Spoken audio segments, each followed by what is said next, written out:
அனைவருக்கும் வணக்கம். இன்று நாம் பார்க்கக்கூடிய டாபிக் என்னென்னு கேட்டிங்கன்னா, சாலை விபத்து காயங்கள், அதாவது ரோட் டிராஃபிக் ஆக்சிடென்ட் இன்ஜுரிஸ்ன்னு சொல்லுவோம் ஆங்கிலத்தில். அதாவது விபத்து அப்படிங்கிறது அது பல்வேறு விதத்தில் நடக்கும். ஒன்று சாலையில் நடக்கலாம், இல்லாட்டினா நீர் வழியில் நடக்கலாம், இல்லை ஆகாய வழியில் நடக்கலாம், இல்லை நீங்கள் கெமிக்கல் இண்டஸ்ட்ரியில் நடக்கலாம். விபத்து எந்த இடத்துல வேணால் நடக்கலாம். அப்படி விபத்து ஏற்படும் பொழுது இந்த மனித உடலுக்கு என்ன நடக்குது, அப்போ அந்த இனிஷியலாக நம்ம என்ன பண்ண போகிறோம், அதை பற்றி தான் நம்ம இந்த வீடியோவில் நம்ம பேச போகிறோம். ஓகே, ஒரு இடத்துல சாலையில் விபத்து நடந்துருச்சுங்க. நடந்தோடனே அந்த விக்டிம், அந்த அடிபட்டவர், காயமடைந்தவர் சாலையோட ஓரத்துலையோ இல்லை சாலையோட நடுப்பகுதியிலோ இருக்கலாம். அதை நீங்கள் போய் பார்க்குறீங்கன்னு வச்சுங்களேன். உண்மையாலுமே நீங்கள் மெடிக்கல் நாலேஜ் இல்லாதவராக இருக்கலாம், மெடிக்கல் நாலேஜ் இருந்து அனுபவம் இல்லாதவராக கூட இருக்கலாம். நீங்கள் என்ன பண்ணணும் அப்படிங்கிறத பற்றி தான் இந்த வீடியோவில் நம்ம பார்க்க போகிறோம். 2 விஷயம் பார்க்கணும். ஒன்று, கான்ஷியஸாக இருக்காங்களா, கான்ஷியஸ் அற்று இருக்காங்களான்னு பார்க்கணும். அந்த விக்டிம், அதாவது சுயநினைவோடு இருக்கிறாங்களா, சுயநினைவு அற்றோடத்தோடு இருக்காங்களான்னு பார்க்கணும். அது எப்படிங்க தெரிஞ்சுக்கிறது அப்படின்னு கேட்டிங்கன்னா, வெர்பல் கமெண்ட்ஸ். ஃபஸ்ட்டு நீங்கள் ஒரு வார்த்தை, ஐயா, அம்மா, எந்திரிங்க அப்படின்னு சொல்லணும். அப்படி அவங்க கண் சிமிட்டுறதோ இல்லை உடம்பில் ஏதோ அசைவுகளோ இருக்கிறாங்க அப்படின்னா ஓகே, ஓரளவுக்கு சுயநலவு, அரைகுறையான சுயநலவில் இருக்காங்க அப்படின்னு தெரிஞ்சுக்கலாம். இது வெர்பல் கமெண்ட்ஸ், பேச்சு மூலயமா நம்ம அவங்கள கூப்பிட்றது. பேச்சு மூலயமா கூப்பிட்டாங்க, எந்த ரெஸ்பான்ஸும் பண்ணலை அப்படின்னா அடுத்தது என்ன பண்ணணும்னா, கையை ஆட்ட வேணாம், ஏன்னா கையில் அடிபட்டுருக்கலாம். கையிலையோ கால்லையோ கில்வோம்ல, எல்லாத்தையும் பிஞ்சிங், அந்த மாதிரி லைட்டாக கிள்ளணும். ஒரு வலி உணர்வு ஏற்படுத்தணும், லைட்டாக கிள்ளணும். அப்படி அந்த வலிக்கு முகம் சுளிக்கிறாங்களான்னு பார்க்கணும். ஃபேஸ் இப்போ ஒருத்தர் உங்களை பிடிச்சி நறுக்குன்னு கிள்றாரு, இல்லை ஒரு கொசு உங்களை கடிக்குதுன்னா நறுக்குன்னு இப்படி ஃபேஸை ஒரு கோணம் பண்ணுவோம் இல்லையா, அப்போ வலிக்கு ரெஸ்பாண்ட் ஆகுறாங்களான்னு நம்ம பார்க்கணும். அதுக்கும் ரெஸ்பாண்ட் ஆகலைங்க அப்படின்னா அடுத்து நம்ம செய்ய வேண்டியது, அவங்களுடைய கை, இந்த கையில் பார்த்திங்கன்னா இந்த கட்டை விரல் இருக்கு இல்லைங்களா, அந்த கட்டை விரல் மணிக்கட்டுக்கு வர இடத்துல பார்த்திங்கன்னா பல்ஸ் அப்படின்னு ஒன்று தெரியும், ரேடியல் பல்ஸ் அப்படின்னு சொல்லுவோம். அந்த இடத்த நல்லா அமுத்தி பார்த்தோம்னா லைட்டாக ஏதாவது துடிப்பு இருக்கும். அப்படி துடிப்பு இருக்குன்னா பேஷண்ட் உயிரோடு இருக்காரா இல்லையா, அது உங்களுக்கு பார்க்குறதுக்கு அனுபவம் வேணும். இருந்தாலும் நீங்கள் ஜஸ்ட் அப்படி பார்க்கலாம். ஆனால் முதல் வேலையாக நீங்கள் செய்ய வேண்டிய வேலை என்ன தெரியுங்களா, ஆம்புலன்ஸுக்கு இன்ஃபார்ம் பண்ணிடணும். ஏன்னு கேட்டால் நீங்கள் அதில் கைதேர்ந்தவரும் கிடையாது, 2வது உங்களுக்கு அது எக்ஸ்பீரியன்ஸ் கிடையாது. எக்ஸ்பீரியன்ஸ் இல்லாதனால ஜஸ்ட் நீங்கள் ஒரு பப்ளிக் ஒரு ஆக்சிடெண்ட்டை பார்க்குறீங்க, உங்களால் என்ன உதவி செய்ய முடியும் அப்படிங்கிறத பற்றி தான் நம்ம இதில் தெரிஞ்சுக்கிறோம். இதில் ஏன் சில விஷயம்லாம், இந்த விஷயம் நான் சொல்ல வரேன்னா, நான் உதவி பண்ணுறேன்னு சொல்ல போய் சில தேவையில்லாத விஷயத்தை நம்ம பண்ணிடக்கூடாது. அதுதான் மிகப்பெரிய தப்பு. அதுக்கு தான் மெயினாக இந்த வீடியோவே. ஒரு பேஷண்ட் கான்ஷியஸாக இருக்காங்க அப்படின்னா, ஐயா நீங்கள் உங்கள் பேர் என்ன, எங்கேருந்து வந்தீங்க, உங்கள் வீட்டுக்கு தகவல் சொல்லலாம், ஃபோன் கொடுங்க, எங்கேயாவது வலிக்குதா உடம்பில் அப்படின்னு நம்ம கேள்வி கேட்கலாம். ஆனால் இது பேஷண்ட் அன்கான்ஷியஸாக இருக்காங்க பொழுது நம்ம எந்த கேள்வியுமே கேட்க முடியாது. 2வது, ரோட்டோட ஓரத்துலேயோ அல்லது நடு சென்டர்லேயே விழுந்திருக்கலாம். இப்போ ஃபஸ்ட்டு எல்லோரும் என்ன நினைப்பீங்க அப்படின்னா, நம்ம பேஷண்ட்டு யாருன்னே தெரியல, இவர் எந்த ஊர் பேருன்னே தெரில, நம்மளுக்கு எதுக்குற இது வேண்டாத வேலை, இது மெடிக்கல் லீகல் கேஸ் ஆகிடும், எம்எல்சின்னு சொல்லுவாங்க. ரோட்டில் ஏதாவது விபத்தில் அடிபட்டானா ஃபஸ்ட்டு எம்எல்சி ஃபைல் பண்ணுவாங்க, மெடிக்கல் லீகல் கேஸ் ஃபைல் பண்ணுவாங்க. இந்த விபத்து நடக்கிறதுக்கு காரணம் என்ன, இது இயற்கையாக விபத்தில் நடந்ததா இல்லை கொலை முயற்சியா அப்படின்னு பல்வேறு விதமான இன்வெஸ்டிகேஷன் இருக்குது.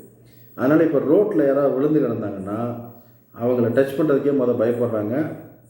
இப்போ கோர்ட்டு என்ன சொல்லியிருக்காங்க அப்படின்னா, நீங்கள் அதெல்லாம் தாராளமாக நீங்கள் ஆஸ்பத்திரிக்கோ இல்லை ஆம்புலன்ஸுக்கோ நீங்கள் தாராளமாக கூப்பிட்டு சொல்லலாம், அந்த உதவியில் நீங்கள் தாராளமாக செய்யலாம், அது விபத்தா இல்லை கொலை முயற்சியாங்கிறத அப்புறம் பார்த்துக்கலாம் அப்படின்னு சொல்லியிருக்காங்க.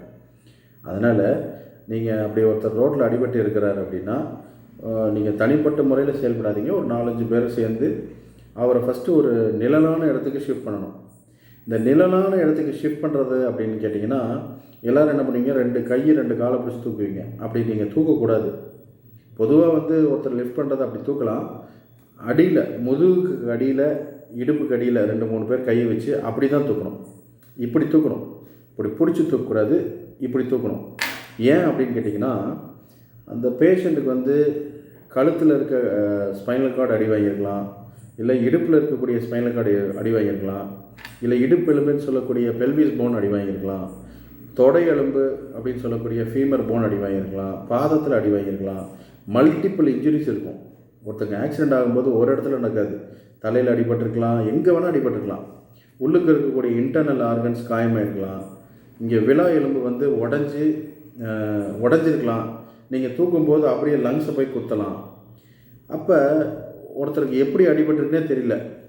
அவரை டக்குன்னு நீங்கள் தூக்கவே கூடாது. சீக்கிரம் அவருக்கு ஒரு நிழலான ஒரு இடத்த அமைச்சு கொடுக்கலாம். இல்லை நீங்களாம் சுற்றி அந்த தரைப்பகுதியை வந்து தண்ணி ஊற்றி, தார் ரோடு ரொம்ப கொதிக்கும் இல்லையா, அது பேஷண்ட்டுக்கு சூடாகாமல் இருக்கிறதுக்கு ஏதாவது நீங்கள் பண்ணலாம். சீக்கிரம் ஆம்புலன்ஸ் வர வரைக்கும் பாதுகாப்பாக இருக்கலாம். இந்த வேலையெல்லாம் நீங்கள் செய்யலாம்.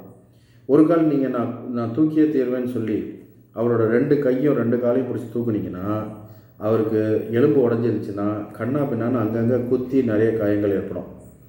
அவர் சும்மா இருந்தாவே ஆஸ்பத்திரி போனால் பொழைச்சிருப்பார். இப்போ நீங்கள் உதவி பண்ணுறேன்னு சொல்லி தூக்குறேன்னு சொல்லி அங்கங்கே காயமாகி இன்னும் ஃபர்தராக அவருக்கு சர்ஜரி பண்ணுற மாதிரியோ இல்லை லைஃப் லாங்கோ அவர் ரொம்ப சிரமப்படுற மாதிரியோ பண்ணிடக்கூடாது. 2வது, தண்டுவட எலும்பு லைட்டாக ஏதாவது அடி வாங்கியிருக்கலாம். நீங்கள் லிஃப்ட் பண்ணுறதுனால அந்த எலும்பு நவுந்து தண்டுவடத்தை பிடிச்சி நசுக்கி ஸ்பைனல் கார்டு இன்ஜுரி ஆகிடக்கூடாது. ஒரு முட்டியில் ஜவ்வு வந்து லைட்டாக காயமாயிருக்கு, நான் பிடிச்சி தூக்குறேன்னு சொல்லி நல்லா டர்ன்னு இழுத்துட்டிங்கன்னா முட்டியில் இருக்க ஜவ்வு நல்லாவே கிழிஞ்சிடும். கம்ப்ளீட் டேர் ஆகிடுச்சுன்னா அதுவும் பிரச்சனை. அதனால் அவங்க லிஃப்டிங் பண்ணுறது ரொம்ப சேஃப்டியாக லிஃப்ட் பண்ணணும். பேஷண்ட்டு உயிர் காப்பாற்ற முடியுமா காப்பாற்ற முடியலைங்கிறது அடுத்த விஷயம். லிஃப்ட் பண்ணுறது ரொம்ப சேஃப்டியாக பண்ணணும். அடுத்த ரொம்ப முக்கியமான விஷயம், யாராவது தண்ணி கொடுங்க அப்படின்னு கேட்குறீங்க, அப்படி அது செய்யாதீங்க. கான்ஷியஸாக இருந்தாருன்னா மட்டும் தண்ணி வேணும்னு கேட்டாருன்னா தண்ணி கொடுங்க. நீங்களாக வந்து தண்ணி குடிங்கயான்னு கம்பல் பண்ணி தண்ணி குடிக்க வைக்காதீங்க. அது நீங்கள் பண்ணுற மிகப்பெரிய தப்பு. எதுக்கு நான் சொல்ல வரேன்னா, இப்போ நானும் ஸ்கூல் படிக்கும்பொழுது சினிமா படங்கள்லாம் பார்க்கும்பொழுது ஒருத்தர் மயக்கமாயிட்டார்னா மூஞ்சியில் தண்ணி எடுத்து தெளிப்பாங்க, கொஞ்சம் தண்ணி குடிங்க அப்படின்னு சொல்லுவாங்க. அப்படி எப்பயுமே பண்ணாதீங்க. அவர் இப்போ ஆக்சிடெண்ட் ஆகிற முன்னாடி தண்ணி குடிச்சிட்டு கூட வந்துருக்கலாம். அவருக்கு தண்ணி தேவைப்பட்டார்னா தண்ணின்னு கத்துவார், இல்லாட்டினா தண்ணி குடிக்க வேண்டாம். 2வது, முகத்தில் தண்ணியை ஃபோர்ஸாக அடிக்காதீங்க, டப்புன்னு அடிக்காதீங்க. அது வாய் திறந்துருக்க, அவர் பேஷண்ட் வந்து வாய் திறந்தே வச்சுருக்கலாம். வாய்க்குள்ளே தண்ணி போகும்பொழுது அவர் உணவு குழாய்க்குள்ளே போகாமல் காற்று குழாய்க்குள்ளே போயிடுச்சு அப்படின்னா அந்த பேஷண்ட் வந்து இறந்துருவாங்க. அதனால் நீங்கள் உதவி செய்கிறேன்னு சொல்லிட்டு அந்த மாதிரி மயக்கமாக இருக்கேன்னு மயக்கம் தெரியறதுக்கு நீங்கள் தண்ணி தெளிக்காதீங்க. மயக்கத்தை ஏற்படுத்தியதே இந்த உடல் தான். நல்லா புரிஞ்சுக்கணும். மயக்கத்தை ஏற்படுறது நோய் கிடையாது.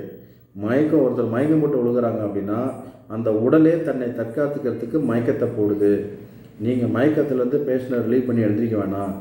கொஞ்ச நேரம் கழித்து பேஷண்ட்டே வந்து மயக்க நிலையிலேருந்து அவரே ரெக்டிஃபை ஆகி வந்துடுவார். நீங்கள் அதுக்கு தகுந்த ஆக்சிஜன் சப்போர்ட் கொடுக்கணும் அப்படின்னா நீங்கள் சிபிஆர் அப்படிங்கிற ஒரு மெத்தட் நீங்கள் கற்று வச்சுட்ருக்கீங்க, ட்ரெயின்ட் ஆனீங்க அப்படின்னா நீங்கள் சிபிஆர் பண்ணலாம். இல்லை அப்படின்னா ஆம்புலன்ஸ் வரட்டும், அது வரைக்கும் வெயிட் பண்ணுங்கள். அதுதான் நம்ம பண்ண முடியும் அந்த இடத்துல.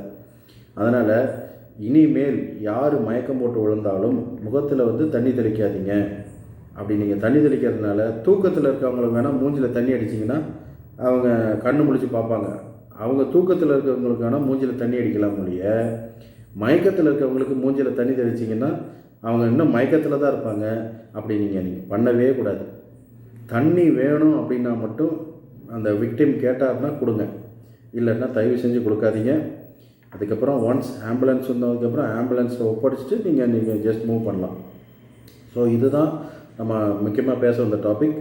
ஸோ ரோட் டிராஃபிக் ஆக்சிடெண்ட்ஸில் இன்றைக்கி ரொம்ப பரவலாக ஆக்சிடெண்ட் இருக்குது. ஆக்சிடெண்ட்ஸை தவிர்க்கணும் அப்படின்னா அரசாங்கம் வந்து நிறைய சட்டங்கள்லாம் போட்டிருக்கிறாங்க. சாலை விபத்து விதிமுறைகள்லாம் நிறையா பின்பற்ற சொல்கிறாங்க. ஸோ அப்படி பின்பற்றினாலுமே சில ஆக்சிடெண்ட்ஸ் நடக்கத்தான் செய்யுது.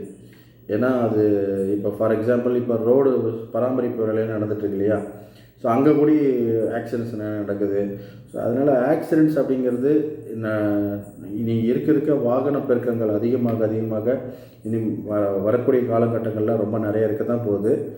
நம்ம தான் ரொம்ப சேஃப்டியாகவும் ப்ரிகாஷன்ஸாகவும் இருக்கணும்.